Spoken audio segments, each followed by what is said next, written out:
Assalamualaikum warahmatullahi wabarakatuh. Perkenalkan nama saya Wanolida Walia dengan NIM 2203052 dari kelas RMIKA 22. Nah, di sini saya akan menyelesaikan tugas saya yang berkaitan dengan tugas sebelumnya, yaitu membuat atau merancang eh, formulir radiologi bagian input dan outputnya.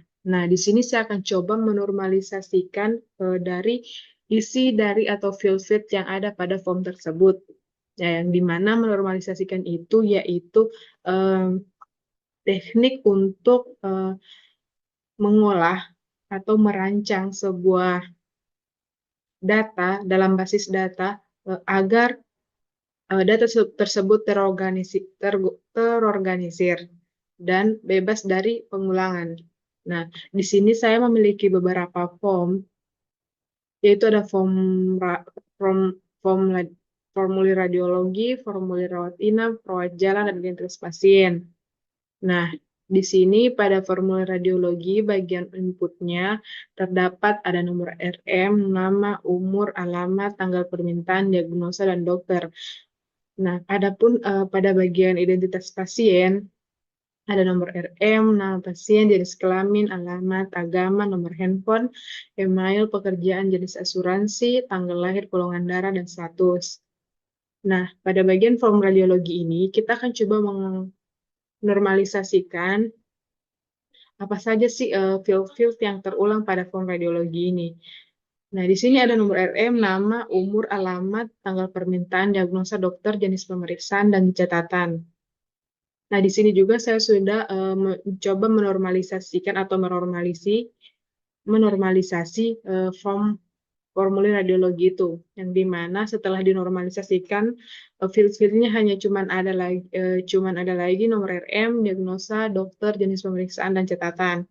Nah, di mana di sini nomor RM itu sebagai primary key atau kata kunci atau kunci utama, yang dimana apabila kita mengisi nomor RM ini, semua data yang ada pada identitas pasien ini otomatis terhubung. Jadi misalkan nomor RM ini menjadi kayak patokan lah, di mana ketika sudah ada nomor RM berarti semua field yang ada atau semua data yang diisi pada identitas pasien akan terhubung semua. Nah, di sini kan pada bagian radiologi tadi ada umur, ada nama, umur, alamat. Nah, di mana setelah dinormalisasikan sudah tidak ada lagi tidak ada lagi nama, umur, dan alamat.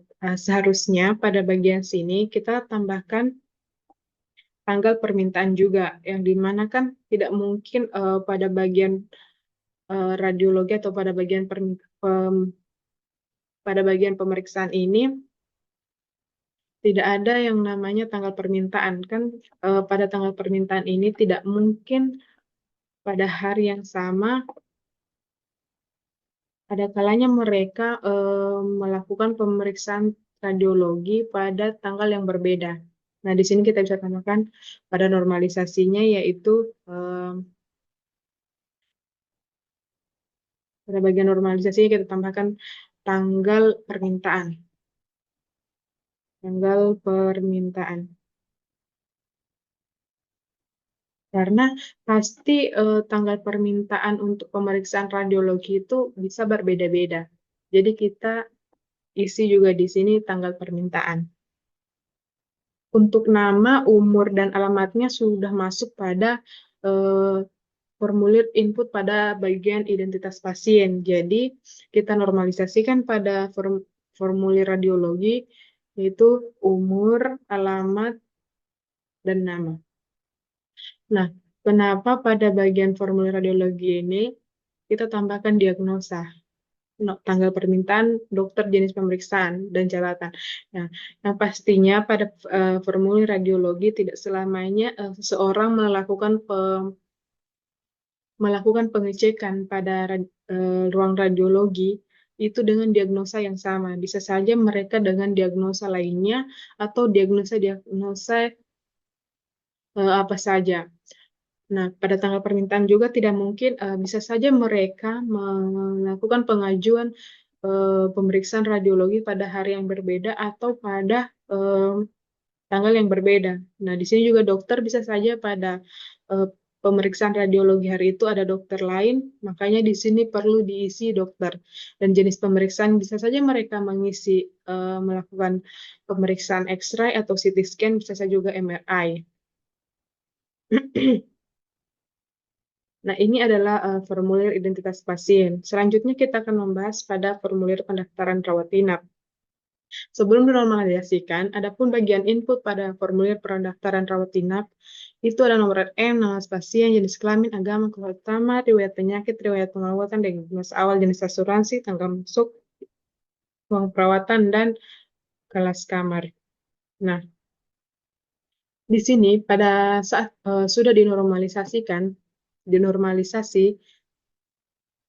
sekarang cuman ada lagi nomor RM, tanggal masuk, riwayat pengobatan, diagnosis awal, jenis asuransi.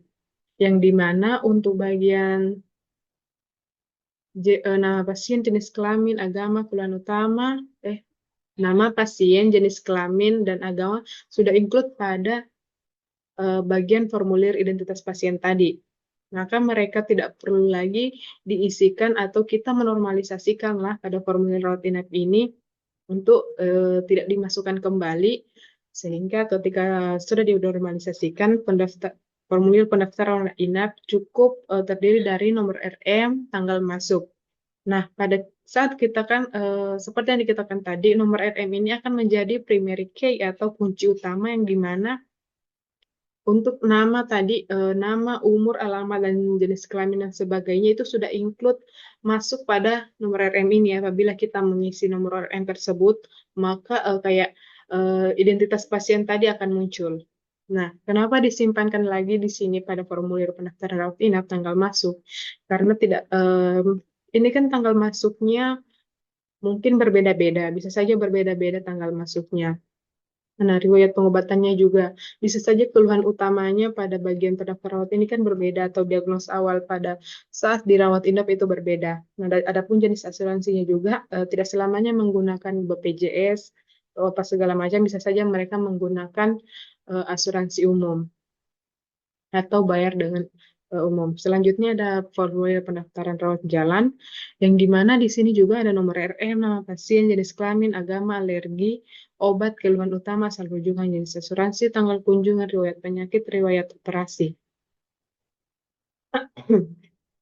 Nah, di sini ketika sudah dinormalisasikan, maka hanya ada nomor RM, tanggal kunjungan, keluhan utama, dan dokter penanggung jawab pemeriksaan. Nah, kita ulang tadi pada pendaftaran rawat inap juga terdapat DPJP karena tidak selamanya dokter yang memeriksanya itu sama. Bisa saja dokter pada spesialis apa, makanya di sini kita perlu mengisi DPJP juga.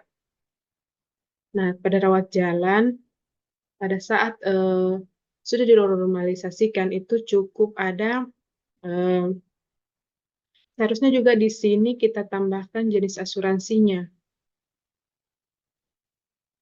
Ini juga kita isi jenis asuransinya, karena tidak selamanya mereka menggunakan BPJS, bisa saja juga mereka menggunakan umum atau asuransi-asuransi lainnya. Nah, di sini sudah ada nomor RM, seperti yang dikatakan tadi, nomor RM ini sudah menjadi primary key atau kunci utama yang dimana ketika kita memasukkan nomor RM sudah include semua dengan identitas-identitas yang ada atau data-data yang ada pada identitas tadi. Nah, tanggal kunjungan. Bisa saja mereka datang pada tanggal yang berbeda. Keluhan utamanya juga setiap, misalkan pada saat datang untuk melakukan rawat jalan, bisa saja mereka ada dengan keluhan tambahan atau keluhan lainnya, atau keluhan keluhan yang berbeda dari sebelumnya. Nah, asal rujukan juga. Bisa saja mereka dirujuk dari rumah sakit lain atau rumah sakit yang berbeda, dan jenis asuransi seperti yang dibilang tadi, bisa saja mereka menggunakan asuransi umum atau mereka menggunakan BPJS. Nah, mungkin itu dari saya. Lebih dan kurangnya mohon dimaafkan. Wassalamualaikum warahmatullahi wabarakatuh.